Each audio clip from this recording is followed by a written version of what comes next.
Okay. Wife wife இறந்து 10 வருஷம் ஆயிடுச்சு. 10 வருஷம் ஆகுது. 10, 12 வருஷம் ஆயிடுச்சு. ஓகே. நான் ஒண்டியாக இருக்கிறத எனக்கு எங்கேயும் வீட்டில் இருக்குன்னா ஒரு மாதிரியா இருக்கும். அது வந்து எப்படின்னா, அவங்களுக்கு உடம்பு முடியல, உடம்பு ஏதோ ஆயிடுச்சு. நானும் எவ்வளோ ட்ரை பண்ணேன், காப்பாற்ற முடியல, இறந்துட்டாங்க. அதுதான் அவங்க இருந்தாங்கன்னா இன்னைக்கு வாழ்க்கையே வேறு மாதிரி இருக்கும். இப்போ நான் வண்டி ஓட்டணும்னு எனக்கு அவசியம் கிடையாது. ஓகே. நான் வீட்டிலே இருந்திருப்பேன். எனக்கு ஒரு என்டர்டைன்மெண்ட் இருக்கும். துணை இருந்திருக்கும். இருக்கும். இப்போ அவங்க இல்லாத தொட்டு எனக்கு என்ன ஆகுதுன்னா, சிந்தனை ஜாஸ்தியாகுது. அவங்க எவ்வளோ பிடிக்கும்? எவ்வளோ பிடிக்கும்னு கிடையாது, ஃபுல்லாகவே பிடிக்கணும். ஃபுல்லாகவே பிடிக்கணும். ஃபுல்லாகவே பிடிக்கும். ஃபுல்லாகவே பிடிக்கும். ஏன்னா அவங்களுக்கு என் மேலே ஆசை, எனக்கு அவங்க மேலே ஆசை. எந்த குறையும் கிடையாது. வாழ்ந்தவரை நல்லா தான் வச்சுருந்தது. ஒரு பெரிய குறையே எனக்கு வாழ்க்கையில் அவங்க மிஸ் ஆனது தான். அவங்க இல்லாதது தான் இன்றைக்கும் கஷ்டம். எவ்வளோ காலம் நான் இருக்கிறேன்னா அதுவரையிலும் எனக்கு கஷ்டம்தான்.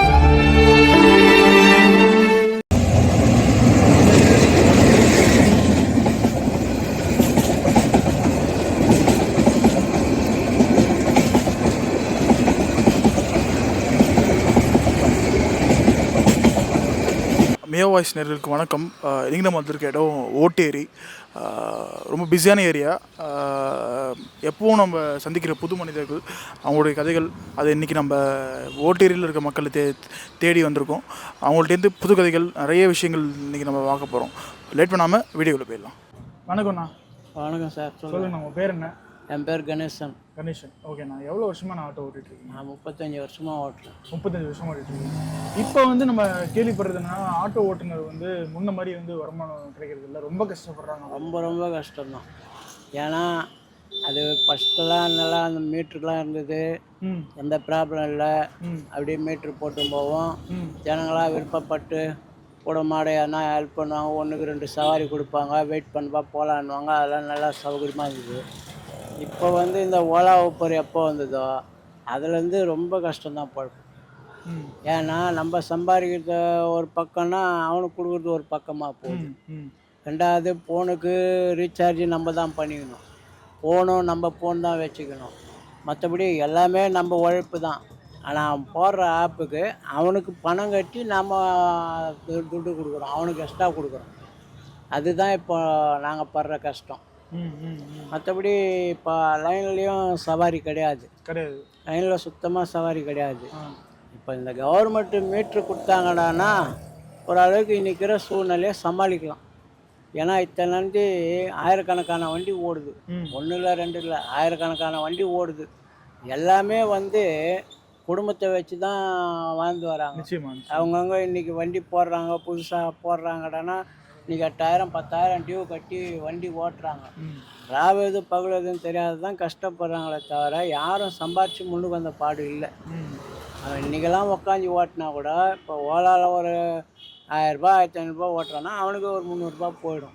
அது ஒரு 300 கேஸ் போயிடும். என்ன கையில் நிற்கும்? ஒரு 700 800 நிற்கும். அந்த 700 800 கலெக்ஷன் ஒரு 250 போச்சுன்னா சம்பாரிச்சது 1500, ஆனால் நிற்கிறது 500 தான் நிற்கும். கலெக்ஷன் ஒரு பக்கம் போகும், கேஸ் ஒரு பக்கம் போகும், அவனுக்கு கொடுக்குறதும் ஒரு பக்கம் போகும். இப்போ இதை வச்சு யார் என்ன சம்பாதிக்க முடியும்? யார் எப்படி மெயின்டைன் பண்ணி யார் எப்படி குடும்பத்தை காப்பாற்ற முடியும்? எல்லாருக்குமே கஷ்டம்தான் இது. இப்போ கவர்மெண்ட்டு கரெக்டாக மீட்ரு கொடுத்தாங்கன்னா எந்த பிரச்சனையும் கிடையாது. யாரும் எந்த கேள்வி கேட்க போகிறதில்ல. பழைய மாதிரி நிம்மதியாக ஓட்டின்னு போய் ஓட்டிட்டு வந்துட்டே இருக்கலாம். இதுதான் என்னோட. இப்போ நீங்கள் சவாரி ஓட்டுவீங்களா இல்லை ஓலா ஊர் ஓட்டுவீங்களா? நான் சவாரியும் ஓட்டுவேன், ஓலா ஊப்பரில் வந்தாலும் ஓட்டுவேன். எது இப்போ போயினே இருக்கிறோம், ஓலா ஊப்பர் வரலையா, ஒருத்தவங்க லைனில் கையை போட்டு இங்கே போனால் அங்கே போனான்றாங்க, அதையும் போவேன். ஏன்னா அப்படி தான் சமாளிக்க முடியும். அப்படி இருந்தால் தான் இவனுக்கு கட்ட முடியும். இவங்ககிட்ட ஒரு 4 சவாரி கொடுக்குறான்னா அந்த 4 சவாரிக்கு இவன் துட்டு போட்டான்னா அந்த பேலன்ஸை வெளியே ஓட்டுற சவாரி வச்சு இவனை அட்ஜஸ்ட் பண்ண முடியும். அப்படி போனால் தான் 2 பக்கம் ஓட்டினா தான் இன்றைக்கி ஒரு 10 ரூபா சம்பாதிக்க முடியும். இவனே நம்பினாலும் இவன் ஒரு நாளைக்கு 4 சவாரி 5 சவாரி கொடுப்பான். அது மேலே சுத்தமாக நின்று வராது. அப்போது ஒன்றுமே லாபம் கிடையாது. லாபம் இல்லாத என்ன பண்ண முடியும்? லைனில் போகிறவங்களையும் தேடிக்கிட்டு ஏறுறவங்களும் சரி உட்கார வச்சு அவங்க சவாரியும் போனால் தான் எங்களுக்கு ஒரு கட்டுப்படி ஆகும். Okay okay. உங்கள் வீட்டில் எத்தனை பேர் இருக்காங்க? எங்கள் வீட்டில் இப்போ எனக்கு 2 பசங்க, ஆ 2 பசங்க கல்யாணம் ஆயிடுச்சு. எல்லாம் நான் ஆட்டோவில் தான் ஓட்டி எப்படி எப்படியோ சமாளித்து கல்யாணம் பண்ணி முடிச்சிட்டேன். ஓகே. இன்றைக்கி நான் பையன் கூட தான் இருந்துன்னு போகிறேன். பையன் கூட தான் இருக்கீங்க. ஆமாம். என்ன பையன் என்ன பண்ணுறாங்க? ஒரு அவர் ப்ரைவேட் கம்பெனியில் வேலை செய்கிறது. படிச்சிருக்காரு. படிச்சுக்கிறது. Okay okay okay. இன்னொரு பையன்? பொண்ணு. ஓ, ஒரு பொண்ணு. ஆமாம், அவங்கள கல்யாணம் பண்ணி அவங்க தனியாக இருக்கிறாங்க. ஓகே. நீங்கள் பையன் உங்கள் பையன் ஃபேமிலி, அவங்க கூட நான் இருக்கிறேன். Okay okay okay okay. நீங்கள் இப்போ இந்த வயசில் ஏன்னா கஷ்டப்படுறீங்க? பையன் கல்யாணம் ஆயிடுச்சு, கூட பையன் கஷ்டப்படுறான் போது பையனுக்கு வந்து பெருசான வருமானம் கிடையாது. அவ்வளோவா இல்லை. இல்லை. இப்போ இதில் என்னால் என்ன பண்ண முடியும்? குடும்பத்துக்கு மேல் செலவு தள்ளுவேன். இப்போ ஒரு மார்க்கெட்டுக்கு போகிற செலவு, ஏன்னா சில்லற செலவு, இதெல்லாம் நான் பார்த்துக்குவேன். அவன் சம்பாதிக்கிறது வந்து வாடகை கட்டிக்கின்னு அது சரியாக வந்து ரொட்டேஷன் போகும். அப்படி தான். இப்போ நான் வந்து கஷ்டப்படுறதால யாரையும் நானும் காசு கேட்க மாட்டேன். எனக்கு தேவை, எனக்கு உடம்பு முடியல, ஒரு சுகரு, இதுக்கு மாத்திரை வாங்கணும், கண்ணு பிரச்சனை, அதுக்கு மருந்து வாங்கணும், இது எல்லாத்துக்கும் வந்து நான் யாரையும் டிஸ்டர்ப் பண்ணாத என் உழைப்பில் நான் வாங்கிக்குவேன். ஓகே. அதுதான் என் வேலை. கண்ணு ஒரு வாட்டி ஆப்ரேஷன் பண்ணியிருக்கு. Okay okay okay. அதில் கொஞ்சம் அதுக்கு மருந்து வாங்கணும். அது மாதத்துக்கு ஒரு வாட்டி மருந்து வாங்கி ட்ராப்ஸ் போட்டுக்கின்னு நான் அப்படியே போவேன். அதாவது உங்களோட செலவுகள்லாம் நீங்கள் பார்த்து? ஆமாம், என் செலவில் நான் பார்க்குவேன். எனக்கு போக மிச்சம் இது இருக்குதுன்னா காசு வண்டிக்கு வாடகை போயிட்டு வீட்டுக்கு நான் கொடுப்பேன். ஓகே. இப்போ வந்து இந்த ஜென்ரேஷனில் நம்ம பசங்கள்லாம் நம்ம பார்த்துக்க மாட்டாங்க அப்படின்ற ஒரு குற்றச்சாட்டு இருக்குது. நீங்களும் நிறைய பேர் பார்த்துருப்பீங்க கூட இருக்கவங்களே. அது அடுத்தவங்களுக்கு எப்படி எனக்கு தெரியாது. ஆனால் உங்களுக்கு அது எனக்கு வந்து அப்படி கிடையாது. என் பையன் நீ கூட சொல்லுவான், முடிஞ்சால் ஓட்டி இல்லை நிறுத்திடு, பரவாயில்ல, நீ வந்து வேலை செய்து எனக்கு கொடுக்கணும்னு கிடையாது. நான் என்ன பண்ணேன், எனக்கு வீட்டில் இருக்க முடியாது. எனக்கு வீட்டில் எல்லாம் போர் அடிக்குது. நான் வண்டி ஓட்டி பழகிட்டேன். வண்டி மேலே உக்காந்தா எனக்கு பொழுதுபோக்காமல் இருக்கும். ஒரு 10 ரூபா சம்பாதிச்சாலும் இவங்களுக்கும் கொடுப்பேன், என் செலவுக்கும் யூஸ் பண்ணேன். நான் அடுத்தவங்களை ரொம்ப எதிர்பார்க்காத நான் அப்படியே ரொட்டேஷன் ஆகிக்கிறேன். இப்போ நான் அதை வச்சு தான் நான் வண்டி ஓட்டுறது. புரியுது புரியுது புரியுது. பையன் பேர்? பையன் பேர் Purushothaman. Purushothaman. Okay okay okay. கல்யாணம் ஆயிடுச்சு இல்லை? நீங்கள் கல்யாணம் அரேஞ்ச் பண்ணுறது?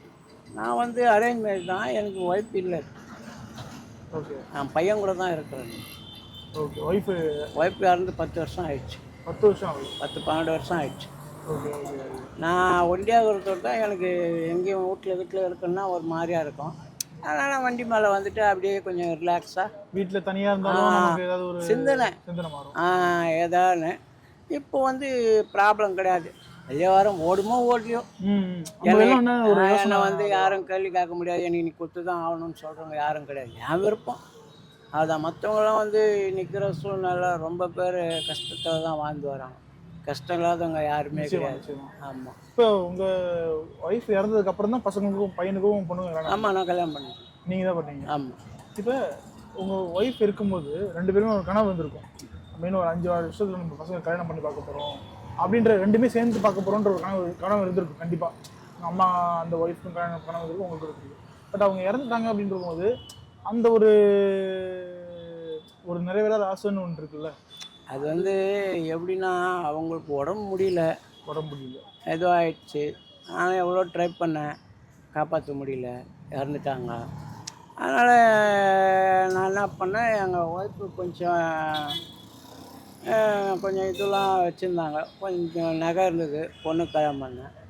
கொஞ்சம் காசுலாம் எங்கள் ஒய்ஃபோட அக்கா தங்கச்சியும் கொஞ்சம் ஹெல்ப் பண்ணாங்க. அதை வச்சு நான் என் பிள்ளைங்களுக்கு முடிஞ்ச வரலாம் ஒரு கல்யாணம் பண்ணி விட்டேன். ஏதோ அவங்க லைஃப்புக்கு ஏற்ற மாதிரி, அந்த இடத்துக்கு ஏற்ற மாதிரி அவங்களுக்கு பண்ணி அவங்கள நல்ல நிலைக்கு விட்டேன். ஆமாம். இப்போ அதனால் வந்து எனக்கு எந்த இதுவும் கிடையாது. அவங்க நல்லா இருக்கிறாங்களா, அவங்க கூட நான் இருக்கிறேன்னா அப்படி தான் ஒரு திருப்தி. ஏன்னா அவங்க ஒய்ஃபாக தான் நினச்சிருப்பாங்க, நம்மலாம் பையன் கல்யாணம் பண்ணிட்டு ஒரே வீட்டில் இருக்கணும். அப்படி தான் அவங்க இருந்தாங்கன்னா இன்றைக்கி வாழ்க்கையே வேறு மாதிரி இருக்கும். இப்போ நான் வண்டி ஓட்டணுன்னு எனக்கு அவசியம் கிடையாது. ஓகே. நான் வீட்டிலே இருந்திருப்பேன். எனக்கு ஒரு என்டர்டைன்மெண்ட் இருக்கும், துணை இருந்திருக்கும் இருக்கும். இப்போ அவங்க இல்லாத தொட்டு எனக்கு என்ன ஆகுதுன்னா, சிந்தனை ஜாஸ்தி ஆகிடும். இப்போ வண்டி மேலே வந்துட்டா எனக்கு அந்த சிந்தனை இருக்காது. இப்போ நான் ரோடு மேலே 4 பேரை பார்க்குறேன், உங்களை பார்க்குறேன், 4 இடம் போகிறேன். அதில் ரொட்டேஷன் ஆகிறதுல பிரச்சனை கிடையாது. அப்படியே சுமூகமாக போகுது. காலையில் ஒரு 9 மணிக்கு வரோம், சாயங்காலம் ஒரு 6 மணிக்கு போகுது, அவ்வளோதான். அவங்க பேர் தெரிஞ்சுக்கலாமா? அவங்க பேர் சுமதி. சுமதி. ஓகே. அவங்க எவ்வளோ பிடிக்கும் உங்களுக்கு? எவ்வளோ பிடிக்கும்னு கிடையாது, ஒன்றாவே பிடிக்கும் தான். ஃபுல்லாகவே பிடிக்கும் தான். ஃபுல்லாகவே பிடிக்கும். ஃபுல்லாகவே பிடிக்கும். ஏன்னா அவங்களுக்கு என் மேலே ஆசை, எனக்கு அவங்க மேலே ஆசை, எந்த குறையும் கிடையாது. வாழ்ந்தவரில் நல்லா தான் வச்சுருந்தது என்ன. நான் வண்டி ஓட்டி போனாலும் நான் பயப்பட மாட்டேன், வண்டி ஓடனாலும் பயப்பட மாட்டேன். எப்படியாவது ரொட்டேஷன் பண்ணுவாங்க. இப்போ அவங்க இல்லாதது தான் எனக்கு ஒரு பெரிய குறையை தவிர வேறு எந்த குறையுமே கிடையாது. எந்த குறையும் இல்லை. அந்த ஒரு பெரிய குறையே எனக்கு வாழ்க்கையில் அவங்க மிஸ் ஆனது தான். அவங்க இல்லாதது தான் இன்றைக்கும் கஷ்டம். எவ்வளோ காலம் நான் இருக்கிறேன்னா அது வரலாம் எனக்கு கஷ்டம்தான். அந்த ஒரு கஷ்டம் இருக்கும்ல. ஆமாம், அவங்க இல்லாதது எனக்கு பெரிய கஷ்டம். ஏன்னா இப்போ எனக்கு ஒரு 100 ரூபாய் தேவைப்படுதுன்னா ஒரு பிள்ளைங்களே தயங்குவோம். நிச்சயமா. பொம்பளை கிட்டனா ஆம்பளைன்னா சண்டை போடுவேன், எனக்கு கொடுத்தா தான் நான் வண்டி ரிப்பேர் பண்ணி ஓட்டுவேன், இல்லைன்னா என்னால் முடியாது. கண்டிப்பாக அது கொடுப்பாங்க. அதேமாரி சம்பாதிக்கலனாலும் அவங்க கையில் சொல்லி இது பண்ணுவேன், சம்பாதிச்சாலும் சந்தோஷப்படுவேன். இப்போ 2 பக்கம். இப்போ இது சொல்லியும் சந்தோஷம் முடியாது, எதுவும் ஆறுதலும் அடைய முடியாது. ஏன்னா பிள்ளைங்களை கஷ்டத்தை கொடுக்கக்கூடாது, கஷ்டத்தை காட்டக்கூடாது. கொடுக்கறத விட கஷ்டத்தை காட்டக்கூடாது. அதனால அப்பா இப்படின்றது அவங்களுக்கு தெரிஞ்சா அது ஒரு மனசு கஷ்டமாயிடும், அவங்க வேலை ஓடாது, அவங்களோட எண்ணம் பாதிக்கும். அதனால் பொம்பளைன்னு இருந்தால் அவங்க கையில் பரிமாறிக்கலாம். உன்னை எனக்கு தெரியும், என்ன உனக்கு தெரியும், அவங்க கொடுப்பாங்க. இல்லை நான் வண்டி போக மாட்டேன், நான் வண்டி வீட்டில் தான் ஓட்டுவேன் அப்படின்னு. இப்போ இவங்க கையில் எதுவும் சொல்ல முடியாது. ரொம்ப அழகாக உங்களுடைய மனைவி மேலே எவ்வளோ அன்பு வச்சுருக்கீங்கன்னு எங்கள்கிட்ட சொல்லி பகிர்ந்துட்டீங்க. அதாவது ஒருத்தவங்க இருக்கும்போது அவங்களுக்கு எந்தளவுக்கு சந்தோஷமாக வச்சுக்கணும்னு சொல்லுவாங்க. ஏன்னா அவங்க போனதுக்கப்புறம் நம்ம அவங்கள ரொம்ப எந்தளவுக்கு மிஸ் பண்ணுவோன்றது சொல்லும்போது எனக்கு தெரியுது. அது வாழ்க்கையில் யாருக்குமே பொம்பளைன்றது ஒரு கொடுப்பனையான ஒன்று. அவங்கள இழந்துட்டா அது நமக்கு எவ்வளோ பணம் இருந்தாலும் அந்த பணத்தால் நிம்மதி வராது. அவங்க காட்டுற அன்பு, அவங்க நட்டுறது, பிள்ளைங்க எதிர்க்க கிடைக்கிற ஒரு மரியாதை எல்லாமே அவங்கள வச்சு தான் நமக்கு சந்தோஷமே தவிர பணம் காசுன்றது நமக்கு சந்தோஷம் கிடையாது. பணம் இருந்தால் செலவு பண்ண தெரியுமே தவிர அதில் ஒரு சுகம் கிடையாது. பொம்பளைன்னு இருந்தால் ஒரு சுகம் இருக்கும். நம்ம போகிற நேரத்துக்கு தண்ணி கொடுப்பாங்க, இன்றைக்கி வீட்டில் இருக்கிறோமா ஒரு நல்ல சாப்பாடு, ஒரு திருப்தியாக இருக்கும், எல்லாமே சந்தோஷமாக இருக்கும், நல்ல மாதிரி இருக்கும், என்ஜாய்மெண்ட்டு எல்லாமே நல்லாயிருக்கும். ஆனால் இப்போ நம்ம ஒண்டியாக இருக்கும்போது பிள்ளைங்களோட வாழ்க்கை தானே தவிர நம்ம வாழ்க்கை வேணாம். நம்மளால் முடிஞ்சதை அதுங்களுக்கு கொடுக்கணும், ஆனால் நம்ம கஷ்டத்தை அதுங்களை காட்டக்கூடாது. நிச்சயமாக. இன்றைக்கி வண்டி ஓடினாலும் காட்டக்கூடாது, ஓடனாலும் காட்டக்கூடாது. ஏன்னா அதுங்க சந்தோஷம் கண்டு நாம் வாழணுமே தவிர நம்ம சந்தோஷத்துக்கு அதுங்க கிடையாது. ஏன்னா இப்போ அது நம்ம வாழ்க்கை ஓரளவுக்கு கடவுள் புண்ணியத்தில் இவ்வளோ தூரம் தூக்கின்னு வந்தாச்சு. இதுக்கு மேலே கடவுள் விட்ட வழி, நாம் எப்படி இருக்கிறோம் ஏதா இருக்கிறோன்றது இதுக்கு மேலே கடவுள் விட்ட வழி. ஆனால் போகிற போக்கில் ஆட்டோன்றது கொஞ்சம் கஷ்டமான சூழ்நிலை தான். இப்போ ஒரு காலத்தில் ஆட்டோ நம்பி போயிடுச்சுன்னா அப்போ ஜனங்க கம்மி, ரெண்டாவது வண்டிங்க நிறைய வண்டிங்க இருக்கும், நல்ல சவாரி ரொட்டேஷன் ஆகும். இந்த ஓலா ஊப்பர் வந்ததுலேருந்து சவாரி கண்டோம். ஏன்னா அதில் ஓரளவுக்கு தெளிவாக தெரிஞ்சவங்க தான் அதில் போய் ஓட்ட முடியுமே தவிர தெரியாதவங்க பாதி பேர் அந்த லைனில் போக முடியாது. தெரியாதவங்க என்ன பண்ணுவாங்கன்னா வர சவாரியை நம்பி தான் இருக்கிறாங்க. இப்போது நீ ஸ்டாண்டுக்கு ஃபஸ்ட்டு 10 பேர் வந்தாங்க, இனி 10 பேரில் 6 பேர் ஓலா ஊப்பர் ஆகிட்டோம். அந்த 4 பேர் வராங்க, அந்த 4 பேரை வச்சு 10 வண்டி எப்படி சமாளிக்க முடியும்? முடியாது. அதுதான் வாழ்க்கை. ஓகே, ரொம்ப அழகாக உங்களை பற்றி சொன்னீங்க, நடைமுறையை பற்றி எல்லாமே எங்கள்கிட்ட விவரித்து சொன்னதுக்கு ரொம்ப நன்றி. உங்கள்கிட்ட பேசுறது ரொம்ப ரொம்ப சந்தோஷம் எங்களுக்கு. ரொம்ப ரொம்ப நன்றி. Thanks sir. வணக்கம்ண்ணா. வணக்கம் சார். சொல்லுங்கள், உங்கள் பேர் என்ன? என் பேர் ரமேஷ். ரமேஷ். ஓகே, ஆட்டோ எவ்வளோ வருஷமாக ஓட்டிகிட்ருக்கீங்கண்ணா? நான் ஒரு 30 வருஷமாக ஓட்டினேன். 30 வருஷமாக ஓட்டிகிட்ருக்கீங்க. இப்போ 30 வருஷமாக ஆட்டோ ஓட்டிருக்கீங்கண்ணா. இப்போ ஆட்டோ தொழில் ரொம்பவே பாதிக்கப்பட்டோம் நாங்கள். ஏன்னு கேட்க போனால் இன்றைக்கி இந்த ஓலா ஊப்பரு இதெல்லாம் வந்ததால் ரொம்ப பாதிக்கப்பட்டோம். ஏன் பாதிக்கப்பட்டோன்னா அவங்களுக்கு நாங்கள் இப்போ இந்த வீடு பார்த்துக்கிட்டா புரோக்கர் காசு கொடுக்குறாங்க மாதிரி, புரோக்கர் காசு மாதிரி மாதம் ஆனால் அவங்களுக்கு ஒரு அமௌண்ட் கொடுக்குறோம் நாங்கள். அது கவர்மெண்ட் எத்தனை எங்களுக்கு அதெல்லாம் இல்லை. ரெண்டாவது இந்த ஓலா ஊப்பரு இதெல்லாம் கவர்மெண்ட்டு கண்டுக்காமல் இருக்குது. ஏன் கண்டுக்காமல் இருக்குதுன்னு சில பேர் பேசிக்கிறாங்க. அவங்களுக்கு இப்போ அமௌண்ட்டு போயிடுது அதனால் அவங்க கண்டுக்காமல் இருக்காங்க அப்படின்னு சில பேர் ஆட்டோ டிரைவர் எல்லாம் பேசிக்கிறோம். அது உண்மையாக பொய்யா எங்களுக்கு தெரியாது. இது வந்து கவர்மெண்ட் வந்து எங்களை ஏன் கண்டுக்காமல் இருக்குது. ஆனால் உச்ச நீதிமன்றமும் உயர்நீதிமன்றமும் எல்லாம் சொல்லிச்சு, இந்த ஆட்டோ டிரைவருக்கு நிர்ணயம் பண்ணணும் இந்த மாதத்துக்குள்ளன்னு அப்படி ஒரு கட்டாயப்படுத்துனாங்க. அது வந்து லாஸ்ட்டில் வந்து அப்படியே ஃப்ரீயாக விட்டாங்க. அது இதுவரையும் வந்து அவங்க நடைமுறை கொண்டே வரல. இந்த ஆட்சியில் கொண்டு வருவாங்கன்னு நினச்சோம். இந்த ஆட்சி வந்து 3 வருஷம் ஆகுது. இந்த ஆட்சியும் வந்து ஆட்டோ டிரைவரை பற்றி எதுவும் கண்டுக்கலைன்னா அதான் நான் சொன்ன மாதிரி அவங்களுக்கெல்லாம் ஒரு அமௌண்ட்டு போகிற மாதிரி இருக்குது. அந்த 3 ஆப்பர்லேருந்து அவங்க இஷ்டத்துக்கு தான் பண்ணுறாங்க. இப்போ அவங்க சொல்கிற மாதிரி தான் நாங்கள் நடக்க வேண்டிய சூழ்நிலை வந்துச்சு. அது வந்து எப்போ கவர்மெண்ட் எடுத்து நடத்ததோ அன்றைக்கி தான் எங்களுக்கு வந்து விடுவு காலம்.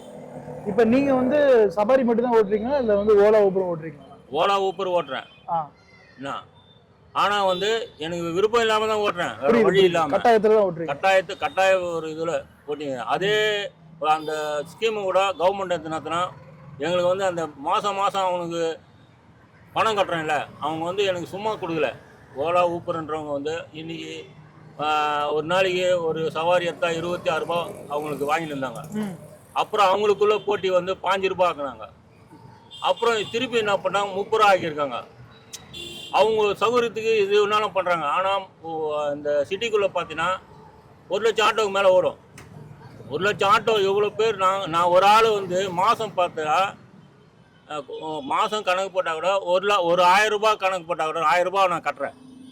1000 ரூபாய் கணக்கு போட்டால் கூட 1 லட்சம் ஆட்டோ ஒரு மாதத்துக்கு எவ்வளோ கட்டுறாங்க பார்த்துக்கோங்க. ஆட்டோ டிரைவர்கிட்டேருந்து அவங்க அவ்வளோ இன்கம் எடுக்கிறாங்க. எடுத்தாலும் அதில் வந்து அமௌண்ட்டு யாருக்கு போகுது தெரியல, அது வேறு விஷயம். அதனால் நாங்கள் வந்து பயங்கர பாதிக்கப்பட்டோம்.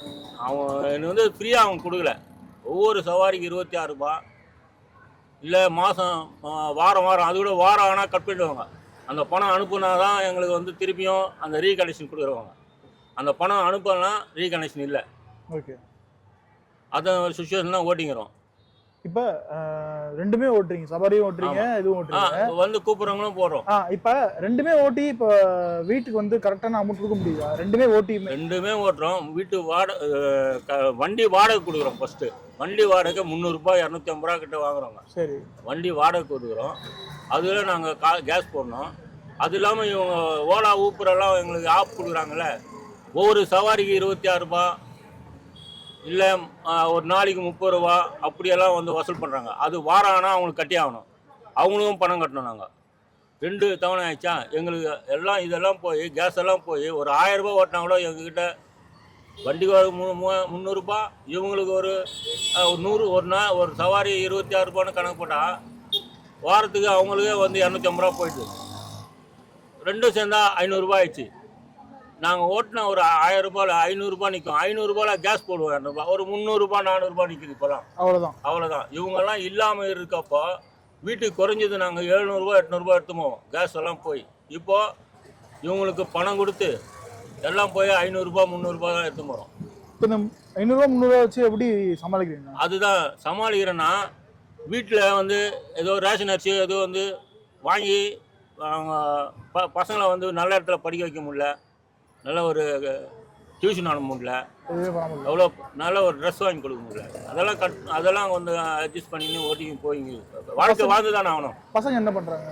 பசங்க +1 ஒருத்தன் படிக்கிறான். பொண்ணு மேரேஜ் ஆயிடுச்சு. 2 பசங்க தான் எனக்கு.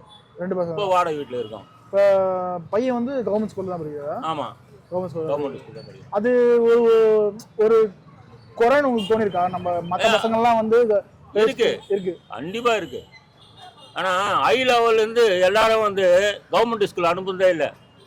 இப்போது கட்சிக்காரங்களும் சரி பணக்காரனும் சரி எவரும் கவர்மெண்ட் ஸ்கூல் அனுப்புறதில்ல. அவன் பணம் வச்சிங்கன்னா நல்ல ஸ்கூலு எவரின் ஸ்கூல் அனுப்புகிறான். 2 லட்ச ரூபா கட்டி எங்கள் 2 லட்ச ரூபா கொடுத்து எங்களால் படிக்க வைக்க முடியல. புரியுதுங்களா? அதனால் வந்து கவர்மெண்ட் ஸ்கூல் அனுப்புகிறோம். அவங்களுடைய தலையெழுத்து எங்களுக்கு போடலாம். அதனால நாங்கள் வந்து எங்களால் முடியும் தான் செய்ய முடியும். வாழ்க்கை வாழ்ந்தே ஆகணும். அது ஒரு கட்டாய சூழ்நிலை வாழ்ந்துங்கிறோம்.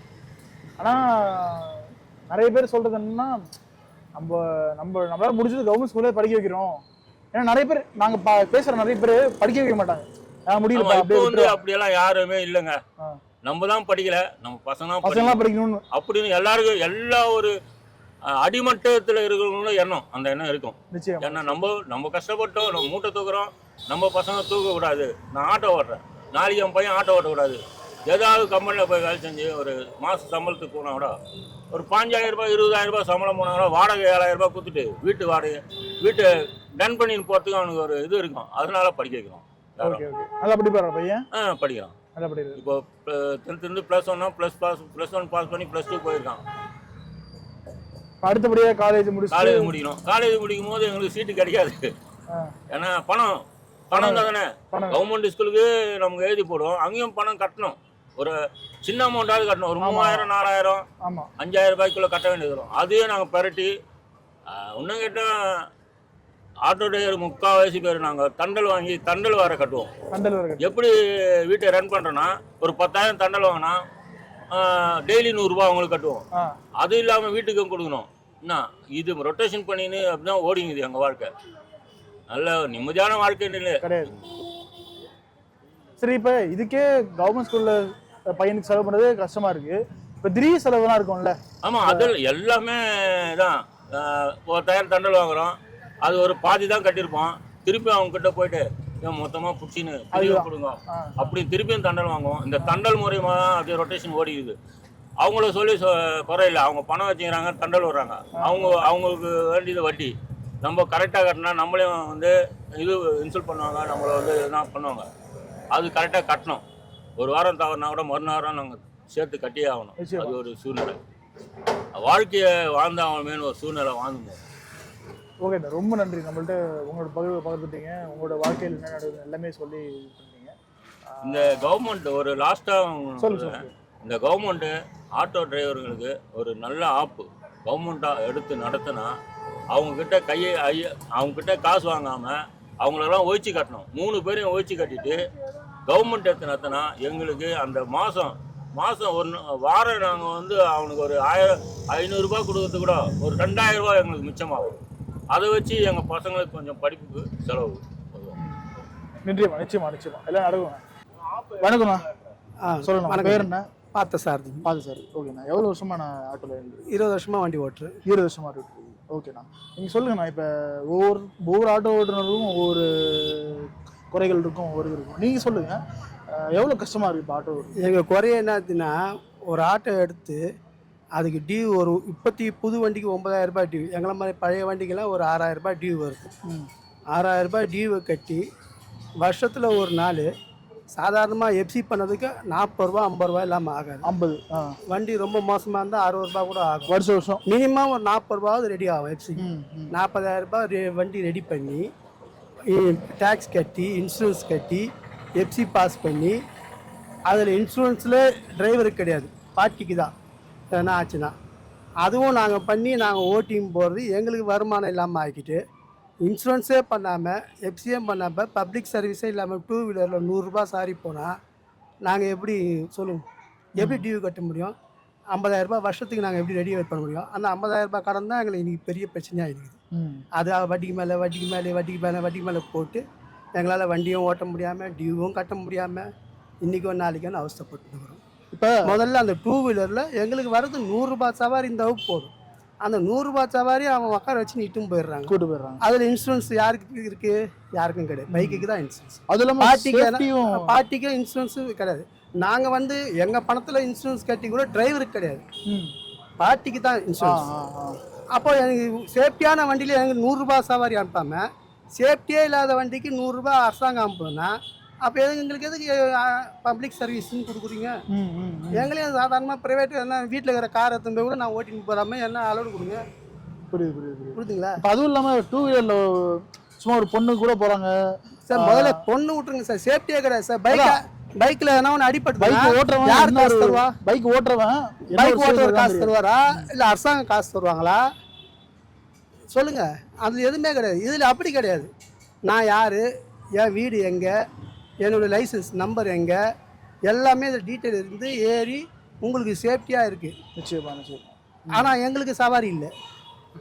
ஆனால் விலை கம்மியாக இருக்கிறதுனால விலை மக்கள் கம்மி இருக்கட்டும், விலை கம்மி அது அது போறாங்க. 100 ரூபாய் தான் நாங்கள் உட்காந்துக்கிறோம். அதுக்கு மேலே கம்மி என்ன ஆகுது? 20 ரூபாய்க்கு போனாருன்னா நாங்கள் டிவியில் பக்கம் போக மாட்டோம். எங்களை மாதிரி அவர் 50 ரூபா 60 ரூபா இங்கேருந்து வில்லிவாக்கத்துக்கு 100 ரூபாவும் 150 ரூபா அவருக்கு போனால் எனக்குன்னா 1000 ரூபாய் சவாரியில் 100 ரூபாய் அவருக்கு கொடுக்குறீங்க. எங்களுக்கு கொடுக்குறது 100 ரூபாய் சவாரி தான். அதுவும் இல்லை. நான் இப்போ திருமல்ல வாயிலேருந்து காலியாக வரேன், சவாரியே ஆகலை. இந்த நிலைமை என்ன ஆகுது? இப்போ காலையிலேருந்து எவ்வளோ சவாரி? இது வரைக்கும் ஒன்றுமே இல்லை. உண்மையாக சொல்கிறேன், ஒன்றுமே கிடையாது. ஒன்றுமே இல்லை. ஒன்றுமே கிடையாது. வந்தது தான் மிச்சம். ஓகே, இன்னைக்கு சரி இன்னும் கொஞ்ச நேரம் தான் இருக்குது. நல்ல நாளில் வரப்போ ஆனால் போட்டு நேரம் வச்சு 100 ஸோ இதான் காரணம். வந்தாலும் ஒரு நாளைக்கு 1000 ரூபாய் ஓட்டினாலும் கேஸுக்கு ஆயிலுக்கு 400 ரூபாய் போயிடுது, வீட்டுக்கு ஒரு 300 ரூபாய் 400 ரூபாய் போயிடுது.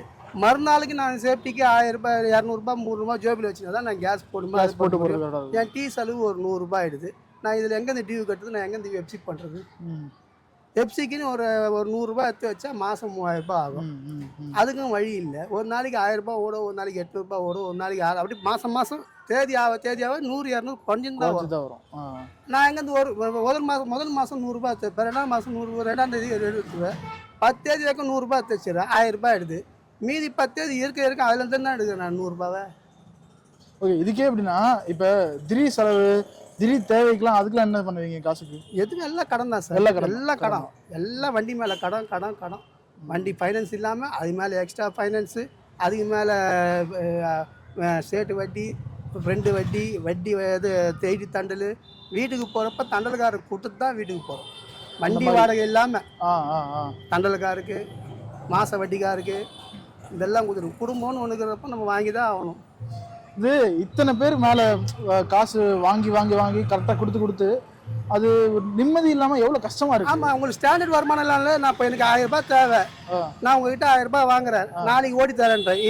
இதே நிலைமை நாளைக்கு இருந்துச்சுன்னா நான் உங்களுக்கு 4 அன்னைக்கு இருந்தேன். ஒரு வாரம் உங்களுக்கு நாளைக்கு ஒரு வாரம் இழுத்து இருக்க நான் ஆகும். எனக்கு உங்கள் மேலே பாவம் வந்து இவர்களுக்கு ஒரு 1000 ரூபாய்க்கு அவைக்கலை கொடுத்துருவேன். மாற்றி அவ்வளோதான். இப்படி தான் போயிருக்கு. ஆமாம், ஒரு 1000 ரூபாய் கடை வாங்கிறதுக்கு கூட பயமா, நாளைக்கு தரேன்னு சொல்ல முடியல. 10 நாள் சொல்ல முடியல, வருமானம் தெரியல. 10 நாள்னா கொடுக்குற ஒரு நாம் எங்களை மாதிரி ஆள் தான். ஒரு 1000 ரூபாய் 10 நாள் இவர்கிட்ட கொடுத்துட்டு நான் என்ன பண்ணுறேன்? நிச்சயமா அவருக்கும் கஷ்டம் தான் இருப்பாரு. ரொம்ப நன்றி.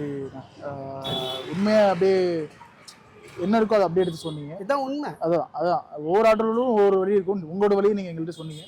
ரொம்ப நன்றி. இதெல்லாம் மாற்றம்.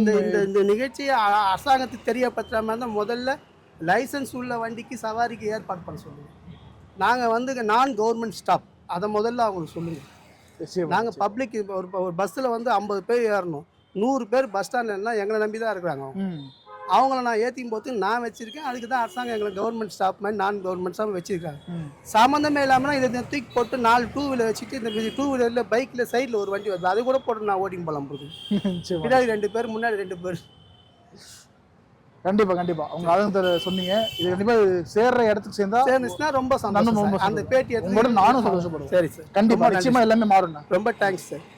ஸோ இன்றைக்கி வீடியோவில் நீங்கள் பார்த்துருப்பீங்க அந்த ஆட்டோ ஓட்டுநர் அவருடைய கல்யாண வாழ்க்கையில் அவர் மனைவி எந்த அளவுக்கு உண்மையாக நேசிச்சிருப்பாருன்றது அவர் மனைவி இறந்தது அவர் சொல்லும் போது தெரிஞ்சது. கண் கலங்கி அவளால் பேசவே முடியல. அதான் சொல்லுவாங்க, நம்ம ஒருத்தவங்க கூட இருக்கும்போது அவங்களோட அருமை தெரியாது, அவங்க இறந்ததுக்கு அப்புறம் தான் அவங்க கூட இல்லாத போது தான் அவங்களோட அருமை தெரியும்னு சொல்லுவாங்க. அது இவர் பார்க்கும்போது எந்த அளவுக்கு உண்மைன்னு நமக்கு இன்றைக்கி தெரிஞ்சிருக்கு. ஒவ்வொரு மனிதர்கள் பின்னாடியும் ஒவ்வொரு கதைகள், ஒவ்வொரு சோகங்கள் எல்லாமே ஒழிஞ்சிருக்கு. இதை நம்ம வெளிக்காட்டுறது மட்டும் தான் நம்மளோட வேலை. அதை நம்ம ஒவ்வொரு நாளும் செஞ்சிட்ருக்கோம். இதே மாதிரி இன்னொரு கண்டென்ட் இன்னொரு வீடியோவில் நான் உங்களுக்கு சந்திக்கிறேன். அது வரைக்கும் நன்றி.